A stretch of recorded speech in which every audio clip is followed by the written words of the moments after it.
Welcome to the Surviving Siblings podcast. I'm your host, Maya Roffler. As a surviving sibling myself, I knew that I wanted to share my story, my brother's story. I lost my brother to a homicide in November 2016, and after going through this experience, I knew that I wanted to share my story and his story. And now it's your turn to share your stories. Please note that this episode contains depictions and stories of siblings lost by homicide, suicide, and/or domestic violence. Some people may find these stories activating, triggering, and/or disturbing. Please see our show notes for additional resources and to understand the full content of the episode. Hey guys, welcome back to the Surviving Siblings podcast. Today I have, again, another incredible guest with me. Her name is Lori Luna, and we have a whole lot in common. She has also lost a brother to homicide. Lori, welcome to the show. Thank you for having me. I am really excited to have you here. It's always bittersweet, right, when we meet siblings that have lost siblings, especially in a similar fashion. But there's such a deep connection that happens so quickly. Yeah. So, Lori, what I would love for you to do for us is kind of just jump in and tell us a little bit about Brian, who he was when he was here physically with us, and your relationship, and kind of paint that picture. So I'm going to hand it over to you. Okay. Well, again, thank you so much for having me, Maya. This is My really pleasure. special. Any chance I have to talk about my brother, I'm going to grab. So, May 26th of 2022, we lost Brian to a homicide. And it's been very recent. But I'm at a place now where I want to start remembering him for how he lived and not how he died. So this was a really great opportunity to talk about him. But Brian was he was 47 when he passed. He he was a very funny, very quick-witted human being. He was kind. He said yes sir and yes ma'am, and we're not from the South. We're from Southern California. He just was he was a gentleman. And I think a lot of that comes from the fact that Brian was a little person. He was born an achondroplasia dwarf, and he had a pretty rough emotionally his life, because people think that if you're short, you're dumb. And I'm 8 years older than he, and so I was his protector.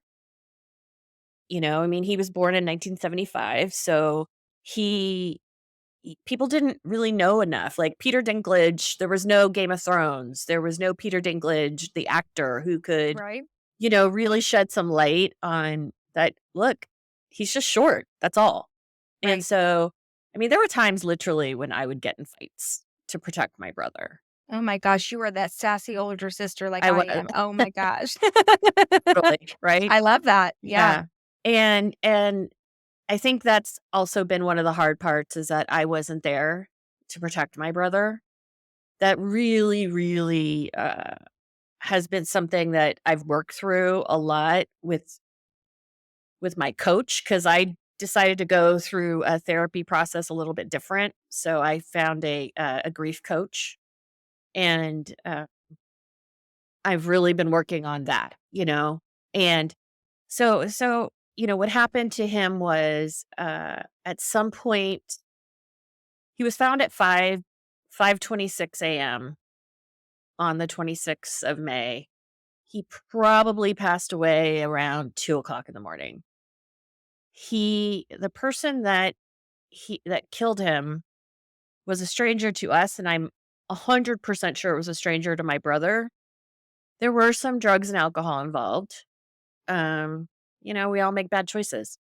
And this particular person, he, from what we know, it's hard to tell because what I call, I can't use bad words on here. So what I call the POS, he pushed my brother. He either knocked him out in advance, But he pushed him out of the car and he was unconscious, and then he ran over him with his own car and he stole Wow. his car. So Wow. he died of acute asphyxiation. Which for anybody who doesn't know what that is, can you define that for us? Because Yeah, just to make it sure everyone knows. Yes, Lori. it Mhm. means that his chest was basically crushed by his own car and he couldn't breathe. Right. And so it was, I mean, when we finally got that detail, that obviously was challenging. But at the beginning, we didn't know what was going on because, like you say in so many of your interviews and so many of your own episodes, I I got the call. Yes. The moment we never forget, right? The Ugh, call. So who called you? Who my gave dad you that call? called. My dad Mm, called because the police showed up at his doorstep, yeah. and it was two detectives and one officer. And at the time, they thought it was a hit and run because my brother's or a carjacking because my brother's car had been stolen. Right. His wallet had been stolen, his phone had been stolen, and so, the thought was it was a carjacking. Um, Which because I could naturally see that being a right, thought, right, in the beginning. Yeah. right, Mhm. and, then I had to do what you had to do, and I had to call my mother. You had to call your father. I had to call my mom, and, like, nobody should have to make these calls.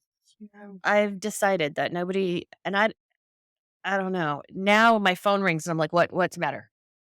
Like, if somebody doesn't text me and say, "I'm gonna call you," I panic the minute my phone rings.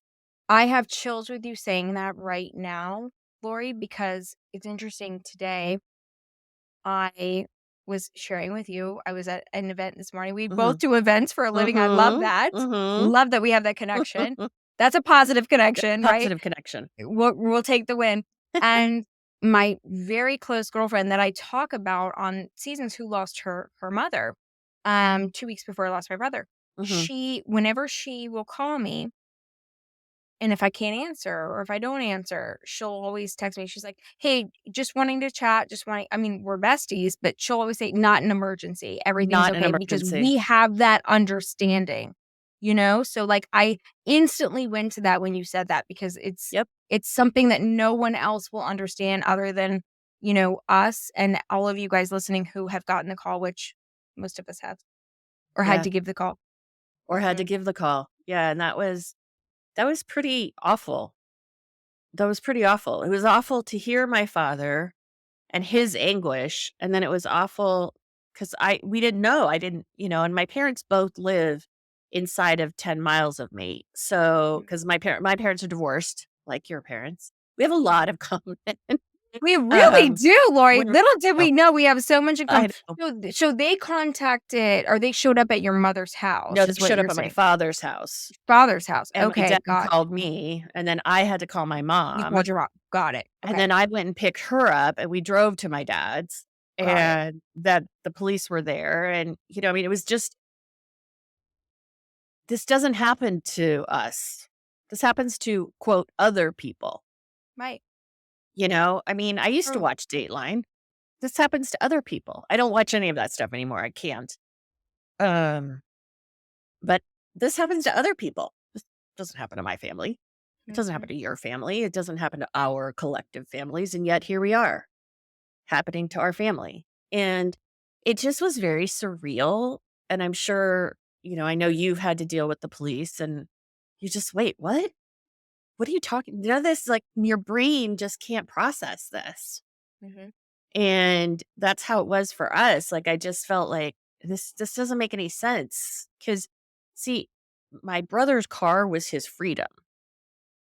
As long as he had gas and a cell phone with a charge, he was that Cruising. was his yeah, he was out and about visiting his friends and doing what he was doing, Yeah. and so to hear someone hit him with his own car and then his car was stolen, it's like it had to be a carjacking, but it wasn't.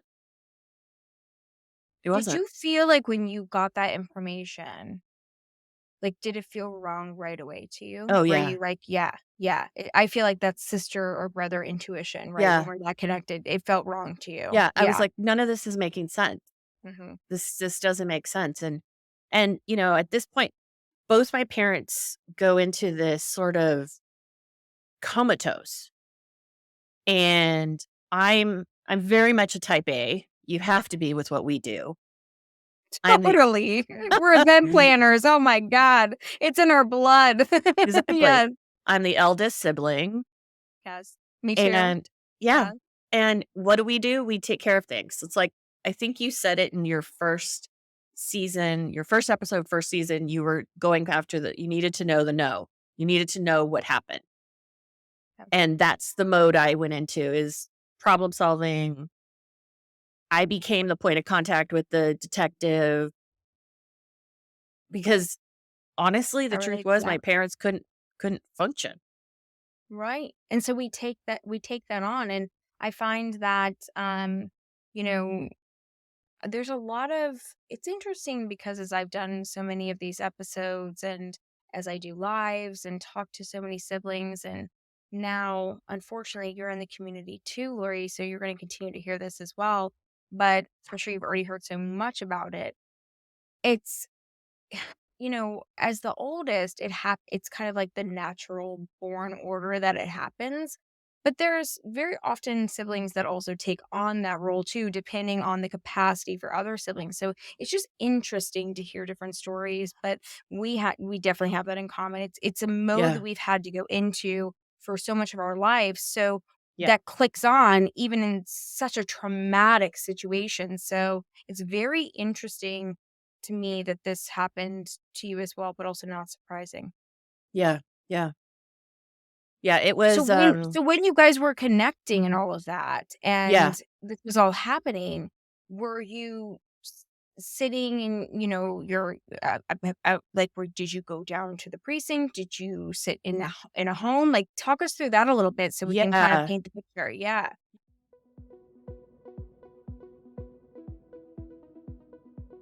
We hope you're enjoying this incredible episode of the Surviving Siblings podcast. I'm your host, Maya Roffler. We'll be back in just a minute after hearing from our incredible sponsor. Are you a bereaved sibling, a forgotten mourner, or as we call it here on the Surviving Siblings podcast, a surviving sibling? Well, I am too. My name is Maya, and I'm the host of the Surviving Siblings podcast. I created this show for siblings just like you to help you along your grief journey. And now I've created even more resources to help you along this lifelong journey. I wrote the grief guide for the surviving siblings so that you and I can travel along this journey together. Within the guide, it has prompts to help you with a validation exercise that helps you validate your feelings of grief. We also talk about the stages of grief, and we also have a timeline exercise that helps you journal as you continue along your grief journey. I share tips throughout the guide on my personal grief journey as well and what worked for me. You can find this guide on Amazon.com. You can also click the link in the show notes. And of course, you can visit our incredible website, thesurvivingsiblings.com. In addition to finding the grief guide, you'll find merchandise that supports you as the surviving sibling, as well as our show. You'll also find our support group that meets every month, our Ask Me Anything Mondays, and so much more. So make sure to visit thesurvivingsiblings.com for more information, and don't forget to order your grief guide today. Yeah. So like I said, that the two detectives and the police officer, they showed up at my dad's and we were sitting at my dad's kitchen table and they were telling us what they knew at the time. It was a Thursday. And then my mom was telling what she knew, and my dad was talking about what he knew because everybody's trying to piece together the last time they talked to Brian. And uh he was on my phone plan. And so I'm like, "Oh, let me," because they said they couldn't find his phone. I'm like, "Oh, let me see if he had given me access." Of course he hadn't.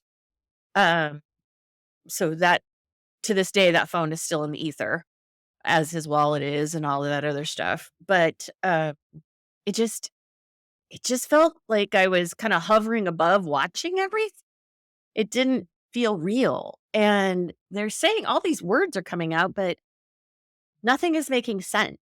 And I mean, I understand the words, I'm comprehending the words, but what they're saying, I'm like, no, there's more to this. There's something else, and I don't know what it is. And it was the next day when the detective called me and said his department would be handling it, and his card says homicide division. And that took on a And this was a whole different detective than you were same sitting detective. at No, the same table. detective. Same detective, but he had actually said, "Okay, I am taking this on now. This He is called the a next homicide." day. Mhm. Wow.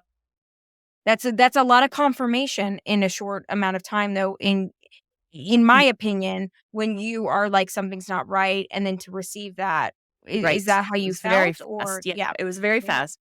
But then what I felt was, okay, what do you know about this guy? Well, they won't tell you. I don't know if you remember this.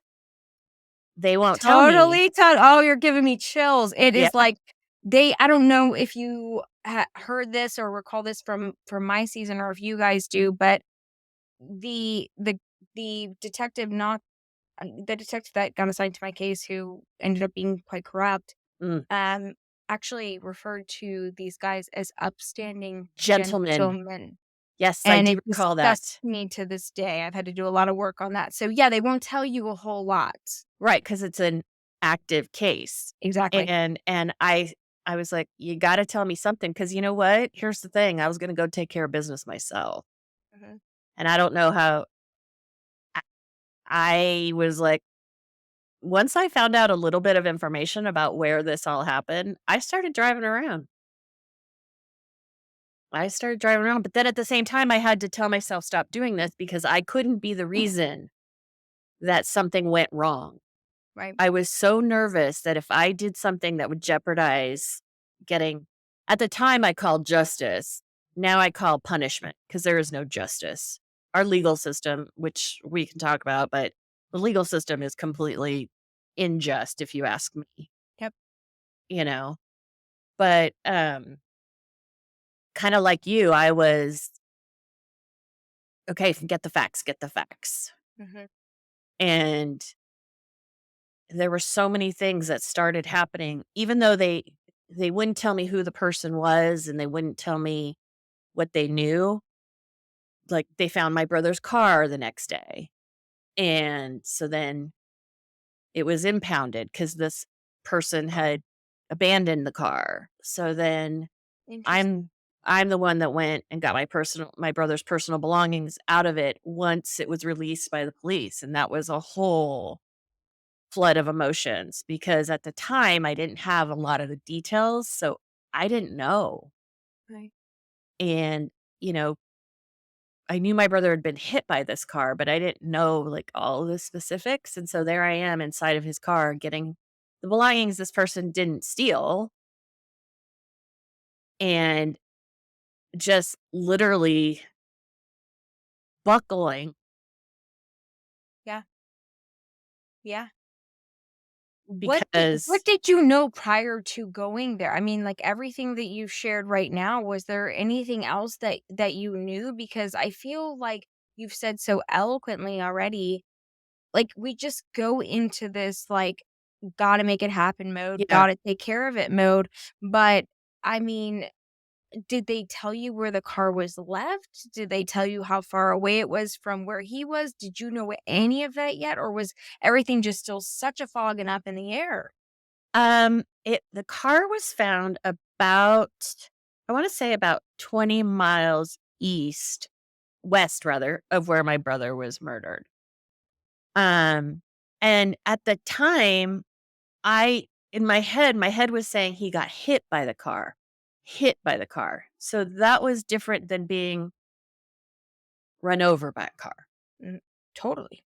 right? So, going to the car to get whatever personal belongings were still there, this was the weapon. It You was. know, It was, it's it is. it is Yeah. the weapon. you Mhm. know? And we ended up forfeiting the car to the impound lot and said they could sell it. What do we don't want it. We don't want the weapon.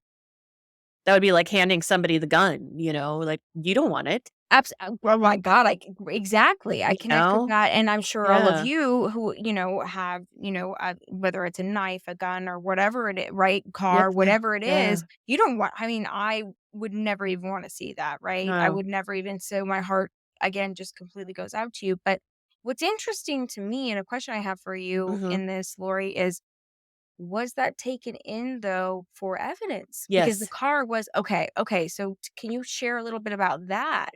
Right. And then we'll come back to the evolution of the story, but yeah, Yeah. because 'cause I'm curious about that, I'm sure all of you guys listening will be curious about this as well, or are curious, because if it goes to the impound, It went then to the police okay, garage first.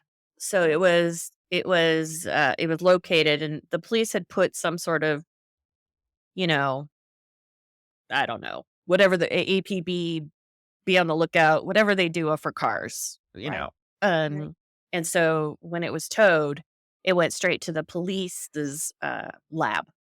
And so by the time it was released to us, there were like little flags in different places. and you saw that. And I saw that. And I thought, see, none of this is still like, why? What? You know, Mhm, I still don't know what those things mean. I mhm, will, I will never know what those things mean. And I took pictures of the car, not knowing at the time the exact way that my brother had been killed. Again, I thought he had been hit by the car. I didn't, you know what I mean? And that's I do, so it I think if I knew then what I know now, I wouldn't have taken pictures of that car, obviously. sure, Um, but there was no way my parents could go. And my sure. best friend was in town from Chicago because she got on a plane and flew out here. And she was sitting in my car waiting for me. And I took a couple of boxes because I didn't know what would be in there. And there were just, a couple of things that he had in his car that I wanted to make sure I took, but I don't know. It just in hindsight, I think I was just sort of in a zombie mode. I was just getting through. I was just checking off boxes. Mhm. Get his things, write an obituary, write a eulogy, all those things that you have to do. And it took me a while to kind of process it Mhm. and what it really, when you find out what it really means and thinking, oh my God, I was right there with the weapon. Startling. That is such a moment, right? Yeah. When you look back on that, Yeah. I can't even I know the site where my brother was killed, but Hmm. fortunately I've never had to see the gun, but it's a very similar sentiment where you're Hmm. just like it's very eerie. Hmm. And when you're in that zone like you're describing, Lori, you're just kind of disassociate a little bit, Hmm. and it's not Perfect word. necessarily right, and it's not necessarily in a negative way, it's in a Mm. way so that you can survive, but also so that you can execute things for your family, and you can Yeah. really be there for your family, Yeah. and, this is not something that I would ever wish on anyone because it's not something that we come into this world as a child, you're not expecting to do that. You're expecting like your parents to protect you and provide for you and all of that, and regardless of age, right? And we know the natural progression of life. Like one day we'll take care of our parents, and like Right. that's whole that thing. But this kind of stuff throws a wrench in the entire ecosystem of a family, and that's where it Absolutely. gets different. Yeah, I mean, my brother and I were supposed to finish this life together. completely I wasn't supposed to become an only child. right. Which is a whole other thing, right? Because Yeah.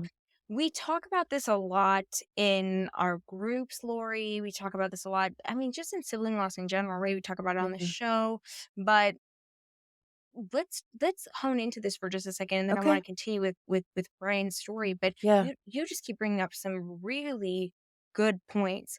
You didn't expect to be an only child, and this is something that I have a lot of you guys reach out to me and say, like, I'm now the only sister. I'm now the oldest and I was the youngest, or like I'm now a middle, or I'm now a this, all these different, changes. Right. And for me, I'm still the oldest. I have two other sisters, but we don't have a brother physically here in this world anymore because I still believe in the spiritual aspect. That's just my own belief. But that was an ecosystem change for us in the family, along with a lot of the drama. And Mm. for you, you're an only child now, but you're not an only But child. I'm You not. have a Mhm. brother. And I Mhm. think that's a really, really good point to drive home. So how have you, pulled that through as you continue to process this loss? Because you are not an only child. You will I'm always be the oldest. You will always have a brother, right? But I think right. sometimes that messes with people's minds and they're like, I'm an only child now, or I'm the youngest now, or I don't have a brother, I don't have a sister now, right? And that's not true, but how do No. we work through that when they're not physically here with us anymore? I'm curious about your opinion on that. Yeah, it's definitely not easy. Mhm. Um, but I still say when I speak about him, I still talk about him in the present tense. Guilty. Me Be too. because he will always be my brother, Amen. right? So true. He's just not here in the physical world like you said. And I have a sort of the same spiritual, you know, I I just don't know. How's that? I don't know. Mhm. I wanna believe in a heaven, I wanna believe in all that, but, I know that there's a lot of conversation about, well, how do you if somebody asks you if you have a sibling, I say yes. And sometimes I can say what happened, and sometimes I leave it right there. Right. Depends on my mood that day and who I'm talking with because, you know, I I have found it important to protect my brother's story and his integrity. Mm, yeah. And it's still my job to protect my brother. That's a big sis job. That's a It big is. It's sis our job. job. It's our It's our job. job. It's our job. Our job. And it's so important, and I feel like it's so important in sharing your story that we give that message to all of you listening, because it's okay to continue that job Oh and yeah. for the rest of our lives, because it's really important. And I love what you're saying though, Lori, because this is something that comes up a whole lot. This is like in the top 3 to 5 questions that we struggle with when we go through this loss, right? How many siblings do you have, or do you Right. have siblings, right? And I talk Right. about this on multiple episodes, but I never get tired of asking my incredible guests like you about this, because we all have similar but also unique responses to this. And I'm really blown away with you so early in your grief journey, because, there's people who are 10, 20 years into this and are just now opening up. And then there's some Right. people that are like, I'm ready now. Like, I'm going to open up. And it Yeah. doesn't, because we grieve for life. But Right. you're saying something, what you said was so beautiful, because you said that, it depends on who I'm talking Mhm. to. Mhm. And that's something that took me, again, blown away by you, because that took me time. Because it was almost like trying on shoes, or like a coat, or, clothing, which I absolutely hate to do. Me I'm not too. that kind of person. I don't like try. I'm a clothing, like, again, we'll keep it PG, but I'm a Right. clothing, you know what? Right. And I Right. have so many shoes, but I don't want to try them on. I want to know my brand. I want to order them. And I want to be done with it. But And I'll ship it back if it doesn't fit. amen. Sister, yes. But Yeah. I don't want to actually do it. And so trying on these different responses was so Yes. freaking uncomfortable for me. And so I think you've just given such a beautiful piece of advice that took me years to get to. Really just feel within yourself. Who are you speaking to? Like, Right. you know, yep, I have a brother. Let's keep it moving. Keep going. I'm not comfortable with you. That's Yeah. kind of like, right? I mean, that's how I would perceive it and think about it, in my That's exactly opinion, how it is. right? But if somebody asks you and they're like, "Well, how many siblings do you have?" And and you can feel empathy from people. You can really, I feel like loss changes you to a point where you can really feel who you're safe with. And that's Oh yeah. something that changes things. So thank you for bringing that up because it's a question I get all the time. How do I handle this question? You need to navigate it yourself, but we can give you a lot of advice, but find out what fits for you. Find the shoe that Exactly. fits for you I love in that. that question. Yeah. Yeah, Yeah. it really is like that. And Mhm. also, like I said, protecting my brother's his story, his integrity, his, protecting him. Not everybody doesn't deserve his story, Mm. you know? Yep. I'm talking to you because it's important for your audience and your listeners and other people that share the experience you and I share. Yes. It's something I never thought would happen in my life. Hmm. And I'm not going to be someone's gossip. My brother is not going to be someone's gossip. And so I'm pretty protective still, and I suspect I always will be I about can his story. I can tell you just a few years ahead of you in this journey, and Yeah. it's again, I call grief a snowflake all the time because everyone is unique. Every story is Yes. unique, even though we can connect, because we've lost our brothers to homicide, Mhm. and that's a huge connection. But it's just really blown me away in doing these support groups and doing this show and doing so many things in this community as we continue to grow. There isn't a single sibling that has lost a sibling that I can't connect with on some level. And it's that unique, but at the same point we're all different. That's why I don't mean to make it too woo woo, but we really are all snowflakes and we have our own unique story. No two stories are the same. And I think respecting that and honoring that is really huge, Yeah. and important Yeah. in this process. It is. It Yeah. is. So tell us a little bit about what happened, as hard as this is, what Mhm. happened next with Brian as you continued on your you sound so much like me, on your mission, because Yes. we've got the car, we see all of these things going on. What Yes. was next? Did you guys do a celebration of life? Was there a funeral? Kind of walk us through Yeah. what happened Yeah. next. Yeah. Well, what was next was talking to the deputy district attorney because, I skipped a big part. They caught him. They caught the guy about 6 weeks after, and, How? What happened? Oh, he tell was us. committing another Oh, crime. oh He was gosh. committing another crime. There had been, um there had been some people who spotted my brother's car. There'd been cameras. This is when Big Brother is kind of a good thing because Hmm.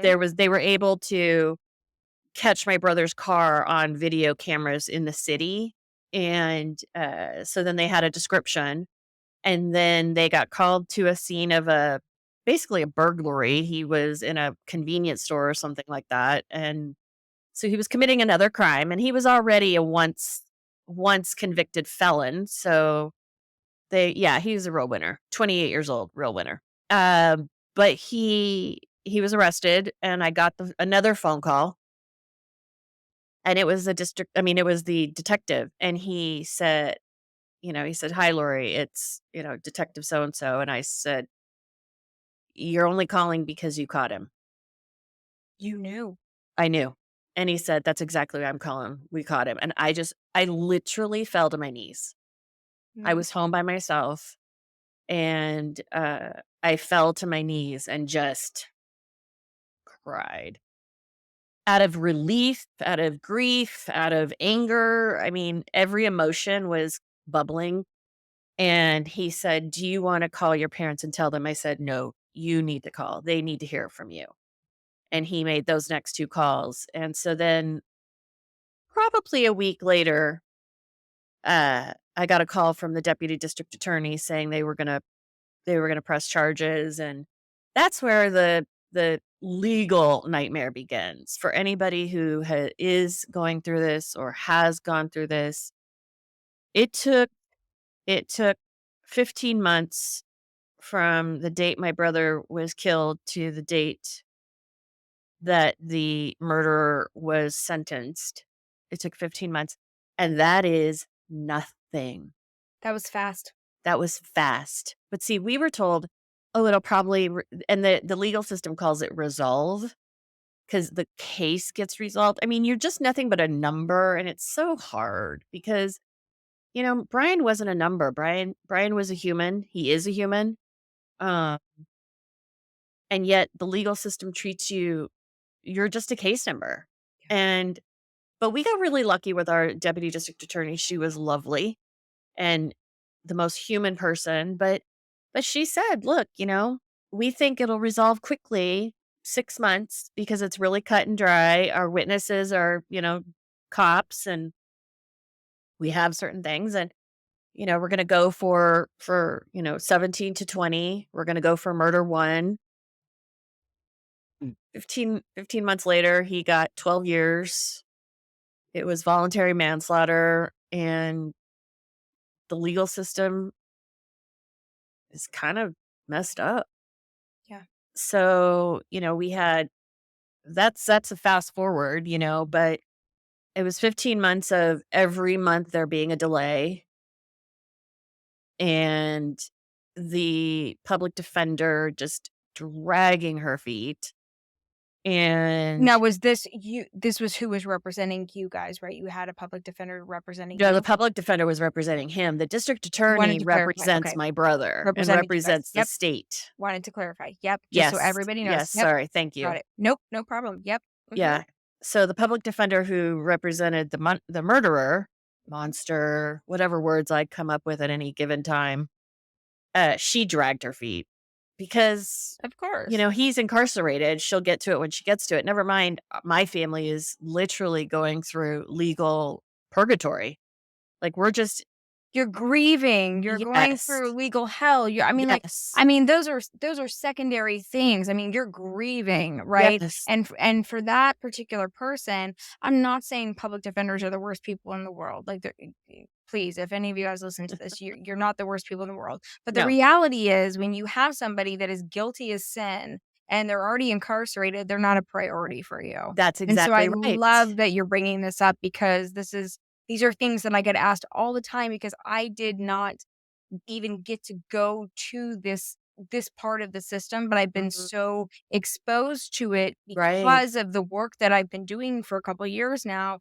And so I love that you're sharing from your perspective. I hate that you've been through it, but Yeah. I love that you're able to share this with us, Yeah. because this is very real. This Yeah. is It's very very real. real. Yeah. I mean, I spent a lot of days just driving to the courthouse.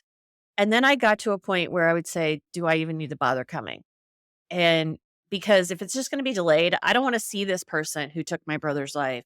Mm. So I stopped going. My mom stopped going. My dad stopped going. We went to like the first one, the second one, and then it wasn't until the end that we started going again. But, while that's happening, while this legal process is happening, now we need to, we did a celebration of life because my brother hated funerals. Like, Mhm. he would not go. He avoided them like the plague, And so we said, okay, we're not going to do that. And so we did a celebration of life. And believe it or not, I know it's not a funny thing, but it's a little bit like a little giggle. There was a theme because I am a corporate planner. I'm an event planner. And so I know, twin. I know. I get it. my brother loves sports. And so the gal at the mortuary, she said, make it personal. And she recommended, like, we encourage people to wear jerseys of their favorite team. My brother loved Oh, the I love that. Dodgers. He loved the Lakers. He loved the Denver Broncos. So and some people are like, is it okay if I wear my favorite? I'm like, absolutely. But like the invitation, so I could see how many people were coming because we had food. It was a ticket to a sporting event, so that it. Okay, so I'm totally geeking out over this and I love know. every part of this already, because this is something I would do. I love this. Oh my God. Yeah. We are all about the details. All about the details. I love right? that. But at the same time, while that is making it special, I'm writing a eulogy. I'm writing an obituary. I'm Right. having to pick music. I'm having to put photos together. My parents are coming over at separate times because my parents are divorced. And like my mom and I are helping her make her picture boards. And my dad's coming over and I'm helping make him picture boards. So like we didn't even come together to do that kind of stuff. So there was that drama going on. How did you navigate that? Because as you know from my story Yeah. so far, and what you've heard and thus far us connecting. Yeah. Yeah, my parents are not that way, and I wouldn't expect them to be, but we become kind of the intermediary Yeah. in that situation. And so how did you navigate that? Because that is another top 5 question that I get Yeah. for this show, and also again in our support groups and stuff, Lori, is Yeah.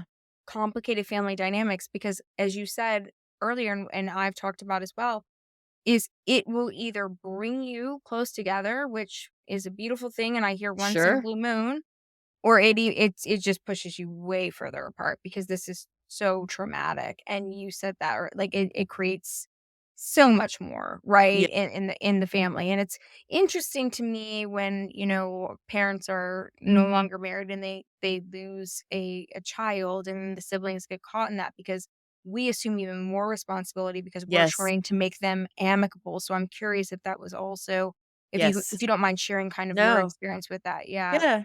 I mean, when we decided to cremate my brother. Mhm. He had had several surgeries, and his body had kind of betrayed him. He had really bad back problems, and we're more cremation people if you're some kind of a person. Yeah, But cremated my brother, so I'm with you. yeah, Yeah. Mhm. it made more sense for us. And when we were sitting in my backyard talking about it, I just remember literally looking at my parents saying, I can't do this alone.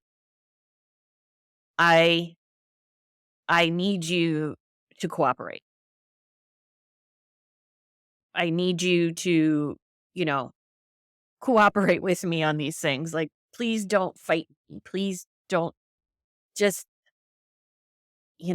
I'll do a lot of it, but I need cooperation. And I got it. I got it. I mean, there's there's no love lost. Let me just put it to you that way, Yeah. right? Yeah. But we got through it, and we're still getting through it, and we're still navigating. It My parents have been divorced for 43 years, Right. you know? Mhm. So I'm not changing anybody at this point. Yeah. It was just a matter of let's navigate this, together. Right. We're And we're we're family. Like still a that's family. we're family. You Like, guys don't have to love each other. You don't have to care about each other, no. but you procreated and you had Yes, 2 children. Let's that's get right. it together for a little while here. You're This gonna is do it for me, Mhm. you Mhm. know? Oh, And that is powerful, oh, Lori. Do yeah. it for me. Now Yeah. I'll use those words. Did you You're tell gonna do them that? Oh, yeah. You're gonna do it for me That's powerful. because I can't manage this and losing Brian. Right. I can't do both. I Right. just don't have it in me, So, like, everything that we did when it came to, like, picking out urns, which saying those words is just still baffling to me, Mhm. it still blows my mind. And no one argued about, remains were being divided by 3, Mhm. period. I mean, it just was it just was what it was. And so, at least in that regard, there wasn't any arguing. It's just more of an indifference. And I think a lot of you guys will It's relate to that too. yeah. It can be an indifference, and I really am inspired by your strength in that, Lori, Thank because you. I and I hope you guys are too. I don't know how you couldn't be, because I didn't have that in me at that time to be like, I remember, and I do share this in the episodes, that I was like, I told my mom in a very poignant moment, as you guys have heard, and I'm sure you've heard, Lori. I was like, Mom, this is either going to rip us apart or pull us closer together. And she made that choice, and I still Mm. feel very strongly about that to this day. And so I'm just really blown away by that aspect of your story and your story of loss, where you were like, guys, come on, like let's get it together. Like, Yeah. you got to do this for me, because I didn't have those tools in me at that time. And I hope this is helpful to you guys, because what a way to put that out there, because it's not all about them. you are important too. Yeah. And I couldn't do it alone. I needed their help. And they, you know what? They stepped up. I'm very proud of my parents. Of course, they were still very much comatose. Like a Sure. lot of stuff I was still managing. And, I was because they just couldn't. And I understand that. I do. I don't But even I know think, how I Lori, feel, but I don't know how they feel. right. But I think just hearing what you're saying, though, because they were so or receptive enough, I should say this from what you're telling me, Mhm. to the words that you told them, right? You're Mhm. from your Mhm. heart, that it wasn't easy, that you had to No. step up and take care of everything, but it was like, okay, if they're going to respect me on this level, then I can do this. I can step up. I can create this celebration of life that's Oh, I sports did. themed, and so, when you have no choice, you do it, but sometimes these little wins, I don't want to say make it easier, but Mhm. make it more Mhm. palatable, I guess would be the Right. best way to say it off the cuff for Right. myself, thinking about it. So I do commend your parents for at least doing that Oh, because they did. that's huge. Yeah, it Yeah. was. It was. Yeah. And the thing too during that time is I was lucky enough. I'm a partner in a business, and my business partner stepped up, and I took 3 months off work. That's amazing. And I don't, a lot of people don't have that benefit, and I understand that, and I'm, forever grateful.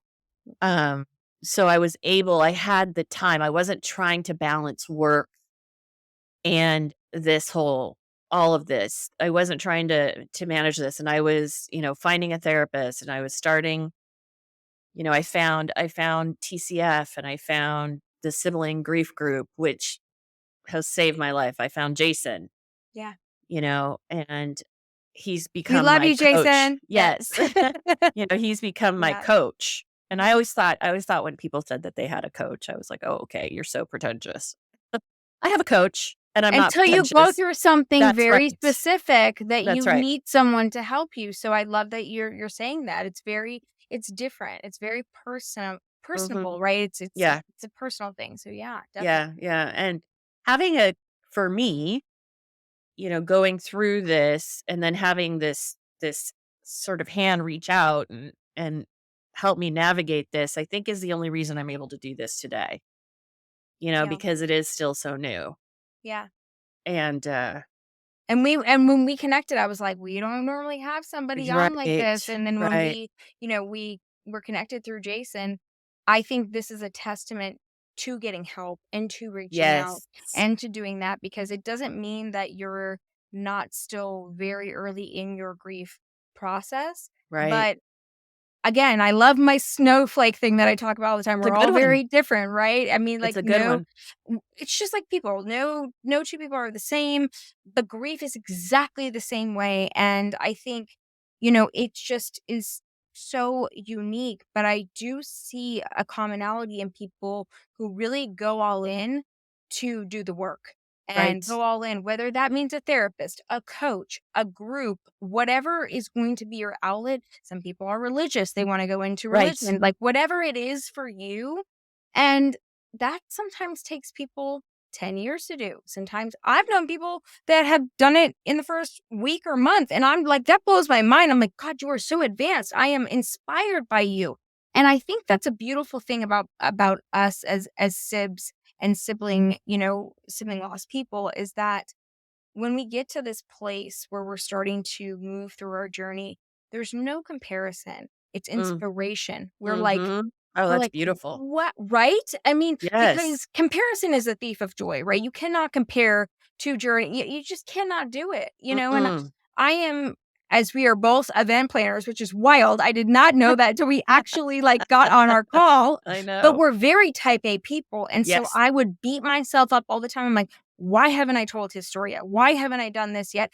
And the beauty of your grief journey is everything will fall in line at the exact moment that it needs to. Just like you met your grief coach when you needed to, just like you got connected to me and we're sitting here Yep. telling Brian's story today. And you have to trust that journey. And it doesn't matter if it's 6 months, 6 years, 50 years, whatever it is, trust Whatever the it journey is. and don't be hard on yourself. Like Right. it's easier said than done because I beat myself up. So guilty is charged. Yeah, Guilty. yeah. Yes. But it's true, everybody's journey is different. I Yeah. being a student of therapy, my mother is a therapist. Oh, And interesting. having Okay. yeah, a retired therapist, but having both parents firmly believe in therapy, I started looking for a therapist probably about 4 months after. I Mhm. I I I couldn't even function for the first 3 months, I just I mean, I couldn't. couldn't function for And the first year, so I'm blown yeah, away by you too. So, yeah, it's so all good. but Yeah. I knew I needed to get into it right away, and I saw a therapist, and I fired her after 5 sessions because she just wasn't for me, and it was Okay, because Lori, I go want to pause you yes, there because yes. here's something I tell people all the time. A lot of you guys listening have told me, "Oh, therapy's not for me. This didn't work. Tell us why you fired your therapist because I think of therapy like dating. It's not always going to happen on the first. Do you meet your husband or your partner or your wife or You're on the first date? I no. mean, I hope you marry your high school sweetheart, but how many of us do that? Not many. So, right? No, So no. I commend you so much for being so open about that. So tell us why you fired your therapist, if you don't mind. Yeah, no, I found somebody who allegedly Mhm. was a specialist in grief, Mhm. and so I thought, "Okay," and I went to the first meeting, and it went okay. I Yeah. walked out like, "Eh," and then, I went to the second one. I was going once a week, and I went to the second one, and she talked a lot, and I thought, "Well, that's kind of unusual for the therapist to talk a lot," meaning she gave me examples of things that happened in her life, and I thought, "I've been in and out of therapy since I was 17. This is not normal." And instead of just calling it quits and listening to my gut and following my intuition, I went 3 more times. But on the last one, I had gone to my grief group, my sibling grief group, and I'd asked for some advice, and I said, "This is what I'm experiencing." And one of my brothers, he said, "Well, why don't you try saying you need the following things." And we talked through it, and I wrote down my notes, and I went in like 2 days later, and I started to explain to her what I was looking for in therapy. And she just started talking over me. I'm like, "That's it. We're done." And I finished that one, and I'm like, "I'm done." I wrote her an email that night and said, "I'm done. I'm going a different path." I didn't know what my path was going to be yet. And boy, I never looked back. And like you, I feel like you have to interview people. She Yeah. was not a specialist in grief. She did cognitive behavioral therapy. Totally fine. Not what I needed. It's extremely generic and it works for a lot of Very people, but sure. not for the grief is a whole different ball game as we're talking about it, And right? then So yeah. and then like having my brother murdered, that was a whole different the anger that I had going on inside of me. Like I Oh yeah. needed somebody who could help me with tools and somebody who could like kind of Extract that out of you. How do I yes. get the anger out of me so that I'm not doing, at least in my case, and I'm sure there's not any sibling that I've talked to that has lost someone to homicide or something really horrific like that. And again, I don't believe in comparison. It's all horrific. But Yes. there's an anger that Oh, arises in us very early, right? oh Because yeah. that's our go-to emotion. So having a therapist that can tap into that very quickly and say, okay, how are we extracting this? Are you an exercise person? Are you a meditation person? Are you and I'm just pulling stuff out, but Yeah, like yeah. finding out who you are for your outlet, because that's a lot of energy living inside of your body that has to come out. And if that person does not know how to give you those tools, it's not a fit. Not a Yeah. fit. So I commend you for that. Yeah. Yeah. I I'm curious, did she ever yes. respond to you when you wrote something to her? All she said was good luck. Interesting. Cause I said, please send me an invoice for what I owe you. Cause thankfully my insurance was covering it. But Thank God. I just, you know what? Yeah. I didn't even bother explaining why. I don't owe her an explanation. It You wasn't working. don't. I'm out. But we seem to feel like we owe people things. And I'm like, nope, I don't owe you anything. But I I love that you really said that encourage too, people. though, Yeah. Lori, because we do feel like we owe people explanations, especially when we're in such a vulnerable state Right. where we're like, Yeah. oh, is it just me though? Should I keep seeing this person because they're Yeah. certified or they have a degree? If it doesn't feel right, leave it. Exactly. And I'm going to share, I know that I won't get in trouble for my mother for sharing this. She found a therapist and the woman never said my brother's name. Hmm. The therapist never asked for my brother's name. And Hmm. my mom's like, "I'm done." She went to one informational thing. She's like, "Nope. If you don't ask me my child's name, you got to follow your instincts. And if it doesn't feel good, get out." Mhm. You would get out of a bad job, you would get out of a bad relationship, every therapist isn't an expert. Right. They just have a little more education. Right. So, yeah, I And just sometimes they get into it and it's for their own personal reasons, and that's right. why they talk about themselves. But It was Lori, so that sounds like a whole other episode we could it do on is. that. Oh my God. I really wanted you to hone in on that. So thank you for being so vulnerable with that because Yeah. I can't, again, that's in one of my top fives. Like Yeah. that I hear from people, they're like, well, I went, it just wasn't for me and I'm not going to do it anymore. And I'm like, don't give up.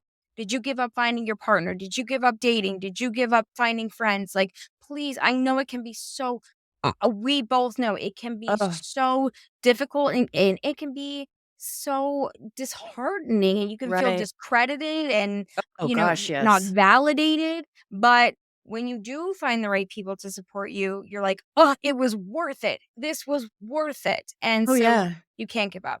No, I encourage people, like, you've got to test drive these therapists. Yeah. Amen, sister. Yes. Completely. Yeah. Completely. Yeah.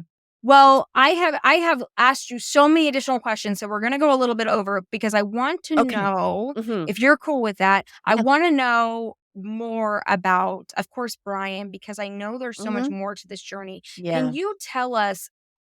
I obviously there was so much that happened. You guys were going to court and then you kind of Yeah. took a pause on going because it was back and forth. And Yeah. yes, 15 months is fast. And some people listening to this, if you guys have been through this situation, it can be years and years and years. Yes. So, but I think what's so valuable about you sharing so vulnerably and the case being closed, Mhm. Lori, is that you're able to tell us a lot about the process. So can you Yes. kind of share with us, like leading up to the actual prosecution, like kind of paint a picture for us around that? Because I think people are quite curious what that looks like because there's so much i- in homicide, there's an additional anticipatory grief that happens, right? Because Yes. you're like, am I going to get justice? Is this Ugh. going to happen? And you said it beautifully earlier. I don't believe in it. Justice does not exist. Nope. It's more about, fight the good fight, fight what you can, and work on your own grief because you're not really going to get that justice. But should these people be behind bars or, whatever is appropriate? Right. Absolutely. Right. But I think it's about debunking this myth that like when you go to court and when you see the final sentencing, like I really would love to hear this from you because I Yeah. had to come to that resolution without going through that process. But Whew. I know that it's not a thing. Every single person I've talked to that has gone through this is like, no, there's no justice. You No. walk away and you still have this, but it doesn't mean that it isn't helpful to at least have this person serve time. So I really Yes. want to hear that from you, Lori. So I'm going to Okay. hand that over to you. Okay. Yeah, Yeah, and again, I'm just gonna talk about it from our experience, meaning my family's experience. please. Yeah. We came to the realization probably about just short of a year that it would be in our best interest to offer a plea and to take the plea. We never went to trial.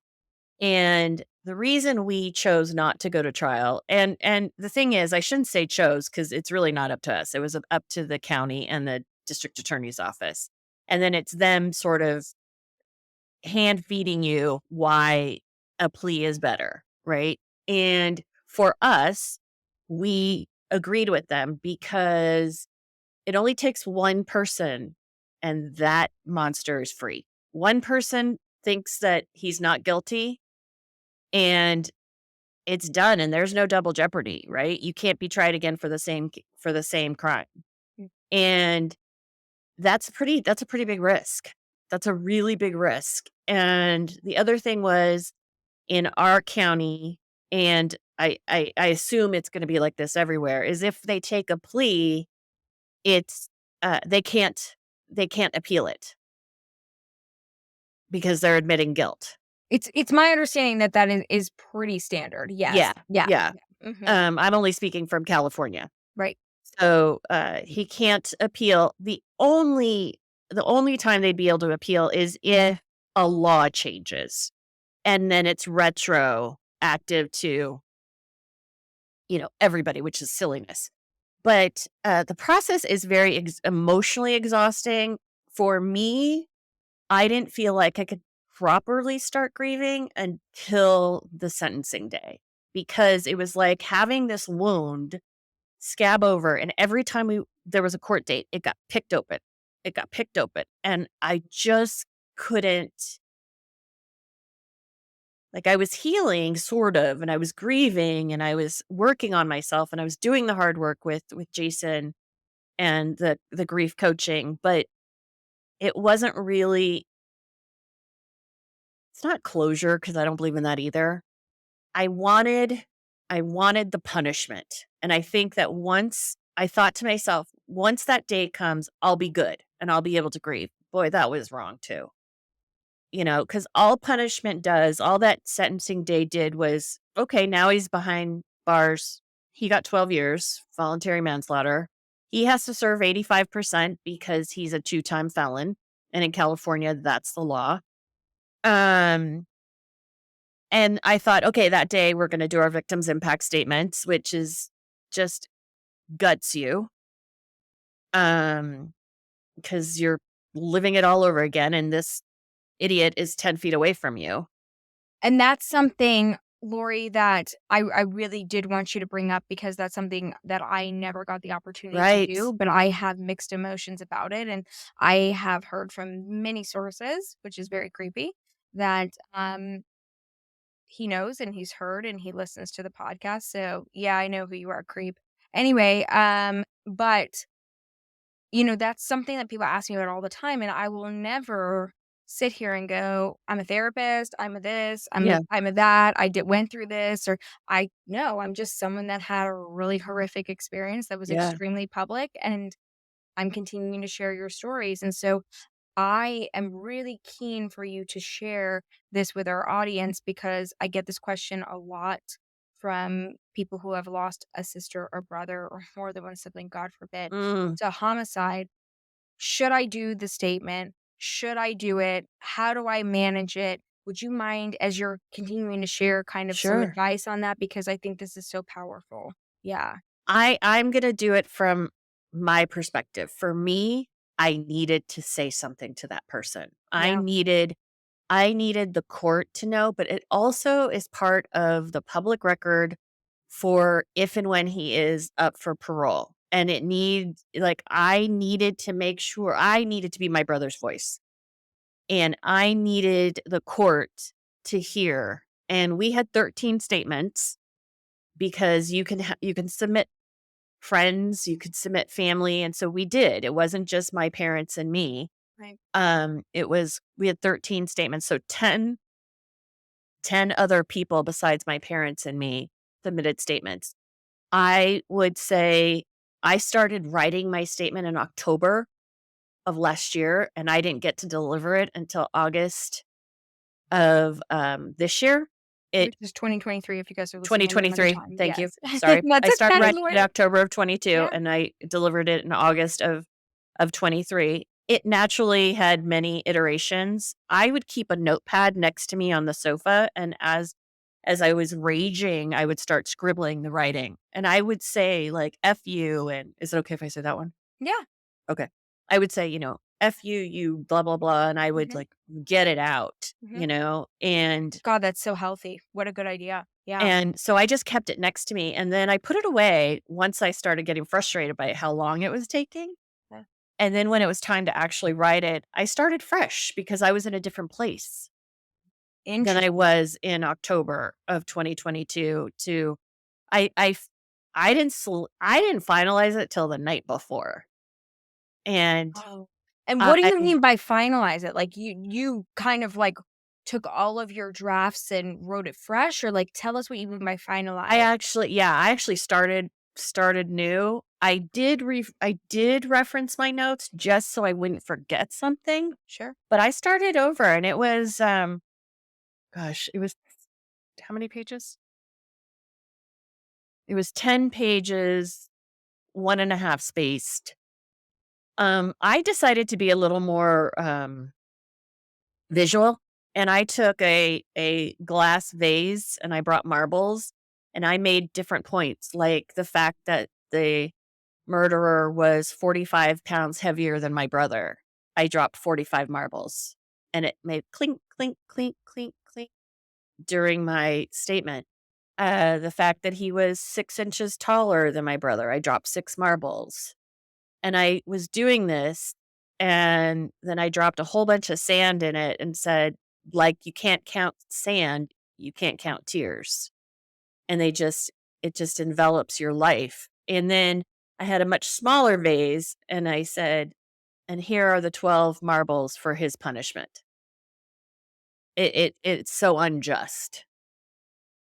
And, yes, we opted for the plea because we wanted some punishment. And like I said, to me, it's not justice, it's punishment. And he needed to be punished because nothing will bring my brother back. Yep. Nobody can do anything. And I thought I would feel better at the end of that. I thought that on the 18th of August, I would be, light as a feather. And instead, I stayed in bed for I took the Thursday, the Friday, I took the Monday off, and I was basically in bed sleeping or crying. It was just, I'm still processing Right. that because one of the things that Jason and I were working on is, I need to get this guy out of my head. He's been living in my head rent free for, all these months. And I thought, oh, on the 18th, he's going to move out. Well, he's like 75, 80% moved out now. Mhm. He still hasn't transferred to state prison. So there's a part of me that is like, okay, once he's been transferred to state prison, then he's moved out. We'll see. It's that trauma. But anyways, about the impact statement. If somebody is deciding like, should I or shouldn't I would encourage do it because you don't want to regret it having not done it. And you don't, at least in California, you don't have to read it. You can have an advocate read it or you can just submit it. But have your voice heard is what I would say. I agree. Because you can't turn it in later. Mhm. I couldn't turn it You in can't now. you can't go back, right? You can't go Mm-mm. back with that. So even if it's Mm. I have a lot of people. It's also with eulogies and stuff too. They're like, I regret not doing this, and like Mhm. the reality is, if you can't say it, that's okay. But make sure your voice is heard. That's And what I would say. Mhm. I love this. I didn't even realize we were this in line with this because, and I love it. I love that because I agree with you 150% because some of us, again, naturally as humans, we go to, are we extroverted? Are we, more, introverted? And grief changes you. Death Oh, changes you. So sometimes, like, I'll always be an extrovert, but I shut down in a lot of ways now that I didn't used to do. And I don't know that that necessarily defines me as an introvert in like a definitory way, but like I just see like myself and I look back and I'm like, I definitely wanted to do that. I definitely want, and I would have gotten up and spoken, but if for mhm. some reason I couldn't have, there's no way in hell I wouldn't have um had someone at least say my words for me. And so I think your advice is just completely invaluable. I think it's so true because you will look back and regret those things, and we can't go back and change. That's your moment. And even if it It can't is. be your mouth saying this, your vocal box 100%. saying that, you have it in your soul, in your hand. You can write it, you can type it. And so I think, God, thank you for sharing that, because so many people ask that. And Yeah. I think I would it's so definitely important. encourage, and like Yeah. I said, at least in my state, and I would imagine this is pretty universal, is that Right. you It's can it's have an it's advocate most. read it or Yep. somebody else read it for you, or you Mhm. can just have it turned in for the record, Right. even if you can't say it out loud in court. Because Right. a lot of people, one, have a hard time speaking in front of other people. I get it. Then you're in Public grief. speaking. More people are afraid of public speaking than they are Mhm. of dying. Dying. Isn't that crazy? Mhm. But it's Yes. true. Yes, Yeah. it's true. And I can empathize with that. Yeah. Yeah. Mhm. But you're, another point that you just now brought up about being a different person, like, I have always been an extrovert. And now I would rather stay home with my dog. And I kind of can't be out in the wild with people anymore. Yeah. I'm still battling with my rage. Yeah. I'm still battling with it. But I'm Yep. trying to turn this into, well, I have turned some of it into something good. I took a course on how to be a certified victims advocate. And so That's now what I was I'm just about to ask you certified. about. So Mhm. perfect transition. So Yeah. that's your outlet in giving back, because Yeah. can you tell us a little bit? This is a question I get a lot. It's not in my top, 3 to 5, but it's definitely in my top 3 to 5 for people who have gone through a homicide loss, right? What Mhm. is a victim's advocate? Can you share that a little Mm. bit, since you've just gone through this? Because I think that's Sure. amazing. Yeah. So in the court system, most district attorney's offices have an advocate for the family. It helps you navigate the process, explain what's going to happen next. And these are I mean, these people are saints. They don't get paid well. They work crazy hours. They have multiple cases, multiple families. And what they do is they just help you navigate the legal system. What's next? What can you expect? And they do the best they can.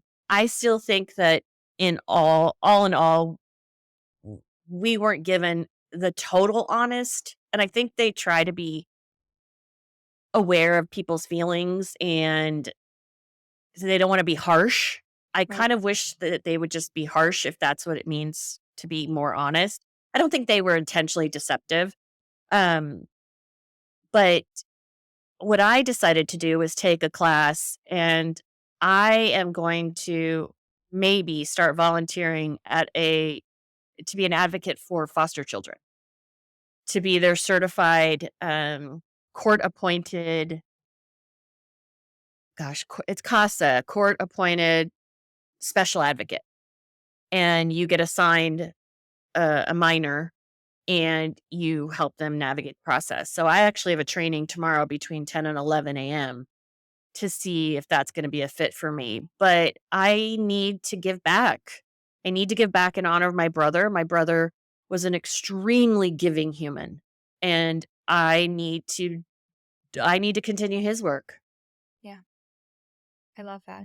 I love that. That's why I wanted to make sure we brought that up too, because I think that's amazing that you're on that journey. And that's really what this show is about. It's about sharing just your vulnerable, complete, honest story about you, your sibling, the loss, Yeah. but also how are you giving yourself hope? How are you continuing to give that light of your brother, your sister, or Yeah. again, God forbid, I've had people on the show who have lost more Yeah. than one sibling.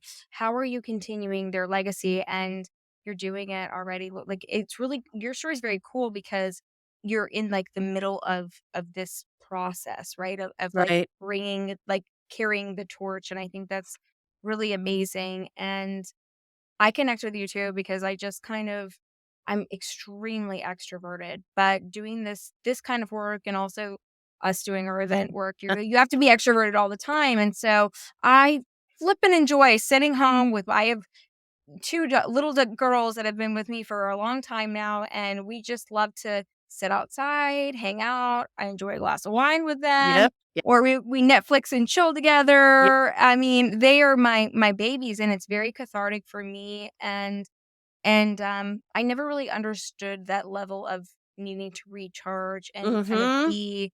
And I feel really connected with my brother Andreas during those times, and I'm sure you feel connected with I do. Brian during those I times do. too. I Yeah. do. Yeah. I it's it yeah. I've just realized that I'm probably better off sometimes being at home because I can be a little bit. I'm still, like I said, I'm still working through a lot of rage. Right. And I And so connect being with that because home, I did too. And so, like, yeah, I really commend you for being aware of that because it took me well over a year, it was almost year 2 where I started to be like, holy crap, I'm really angry. Like, I'm yeah, really angry. I need to not be around. And it wasn't that I didn't have the right to feel that way. It was about no, being self-aware about it. So again, I'm inspired and I hope you guys are as well. I can't imagine that you're not. That you're so self-aware about that because I think a lot of people don't realize because it's it's a lot of trauma it's a that you lot of go trauma. through. Yeah. Yeah. So, I want to go back just for a second and then Mm, we'll kind of wrap up and talk about how to okay. connect with you. God, you and I could talk for a We long really time. could. Little did I know we had this much in common. Oh my gosh. But Lori, when you were telling us, about, the sentencing and, Mm, everything that's happened and you were talking about, obviously this horrific, I'm just going to say it, horrific. I yeah. try not to be judgmental, but in these situations, horrific gentlemen, don't you love how they Gentlemen, use air that term? quotes. Yes. Gentlemen. Yeah, if you guys are watching the video, you'll see that gentleman. I mean, that Yeah. that will stay with me forever in Oh my God. story. So, It's with me when and they it's your story. right, but I'm sure you went through the same thing too, like in court when they humanize them or they call them Yeah. Mr. So and so and all that. I'm Yes. like, just call them Mr.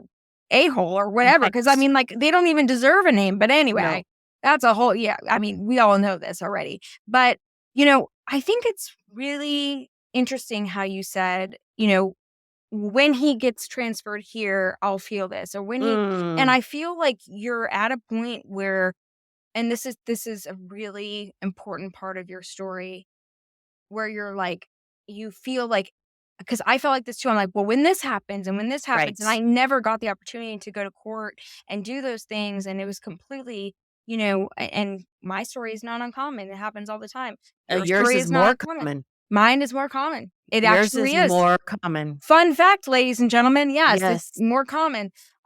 Even though I fought my little butt off and Mm-hmm. it was just, difficult. But I think the point of us and communicating with all of you about this is it really doesn't matter the outcome. The the only win in your story is at least for hopefully a decade, maybe Mm-hmm. less, he's not able to do those things to anyone else. But that's really it. There's no That's it. justice. There's no Mm-mm. bringing back Brian. There's no bringing back Mm-mm. Andreas. And that's, Nope. people ask me all the time, they're like, how are you able to live with the fact that this guy is walking around and Mm. shot your brother in cold blood? And I'm like, because the reality is he would be out again. He would be out again. And, I've had to work through that on my own. And that's my own journey. Mm. But what I think was what I was getting to with your story is we have these milestones. We're always like, well, Mm-hmm. when they go here, or when they get to this place, or when this happens.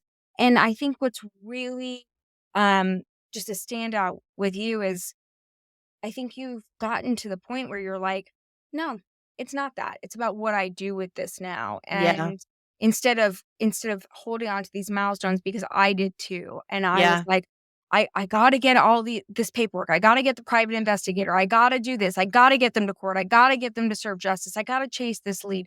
It was just and I'm not I wouldn't change a thing about what I did. I wouldn't. And I'm No. sure you wouldn't either. No, no, Right. no, no, no. But it's about starting to sit with it and go, okay, this part of the chapter is over in a sense because they're never Yes. coming back. So, how do I honor Brian? How do I Yes. honor Andreas? And how do Yes. I live for them? Because that's what really matters.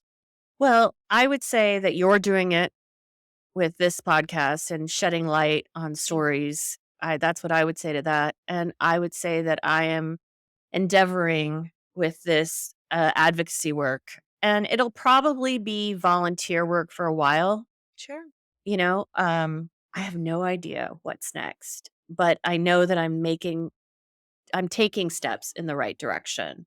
And I think what I told you when we were just chatting before this is that the weirdest thing that's happened to me is that the worst day in my life has created this chain of gratitude.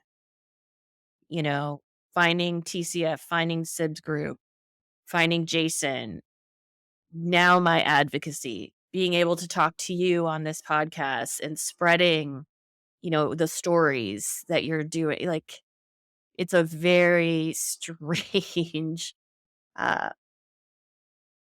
positive that is coming from this. And I think I want to believe that our brothers are proud of us. Yeah, they are. I know it 150%. Yeah. And it's so interesting because um you're not the only incredible guest this season, as you'll hear as the season, Yeah. continues to evolve and as it comes out. Um, you're not the only one that says that this season. It's a big theme this season that Is it? everybody is talking. Yeah, it's very interesting. And I don't believe in coincidence. I don't either. Even if it's a really crappy thing that you've been through like us, or if it's something really incredible, there's no such thing as coincidence. And I will tell you, I would say 75% of the people that have been on this season have said something like you just said in their own interpretation, in their own Yeah. way, that we would, I mean, if whatever you believe in, universe, God, whatever you Mm-hmm. practice, came before you and said, would you like your sibling to come back? Of course, we'd be like, heck yeah, bring them back right now. Yes. But that's not how life works. No. And so the reality is, when you open, it's like I use a lot of metaphors. Lori, you'll learn this about me if you haven't already listening. But, it's like we want a certain thing to blossom or bloom or happen, but, maybe we're expecting a rose or a sunflower or this or that. But actually, when something really traumatic happens, we might actually look to the other side and this whole garden of other things happens. And we're Yes. like, holy crap. I never would have probably known you without this, right? I just had Nope. this conversation with someone else. And you'll hear it on the season. And I've met so many incredible people, and my relationships are so much deeper, I think, than they've ever been in my entire life. And that Yes. continues to evolve. And I would never thank the man that took my brother's life for that, but I thank my brother for that because I know that's my brother sending me them, and I know that's Brian sending that to you. Yes. Agree. Yeah. Where can we connect with you, Lori? Where are you comfortable connecting with people? Are you active on social media? Where can we connect with you? Yeah, I probably Instagram is probably the best. I'm trying to curate that a little bit more, and you're gonna probably start seeing a few more posts about what I'm Perfect. doing next. And it's just really easy. It's just, Instagram.com/Lori Luna, LORILUNA. Perfect. And we'll put it in the show notes too. So Okay. Instagram is perfect to connect with you. I love that. Lori, thank you for your vulnerability today. This is one of the hardest topics. I find that, again, I'm not a fan of comparison. I think it's not only the thief of joy, but it's also the thief of grief. And it's Yes. also like the thief of validation, right? And so, but homicide, suicide, some of these really heavy topics, we're in some groups and some clubs I'd never wish on anyone. So thank you for really shedding a lot of light on this in such a raw and a death that happens so fresh. So Yeah. so Yeah. Well, um thank you for having this platform and creating this platform for my other pleasure. voices. My It's a pleasure. gift. My pleasure. Thank you, Lori. Thanks Thank for you. being here. And thank you guys so much for listening to the Surviving Siblings podcast.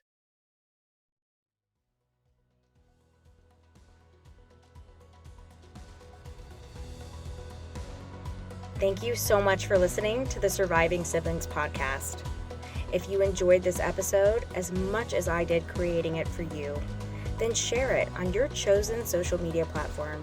And don't forget to tag us at Surviving Siblings Podcast so that more surviving siblings can find us. Remember to rate, review, and subscribe to the podcast. And don't forget to follow us on all social media platforms. We're on Instagram, Twitter, and TikTok at Surviving Siblings Podcast. All links can be found in the show notes, so be sure to check those out too. Thank you again for the support. Until the next episode, keep on surviving, my surviving siblings.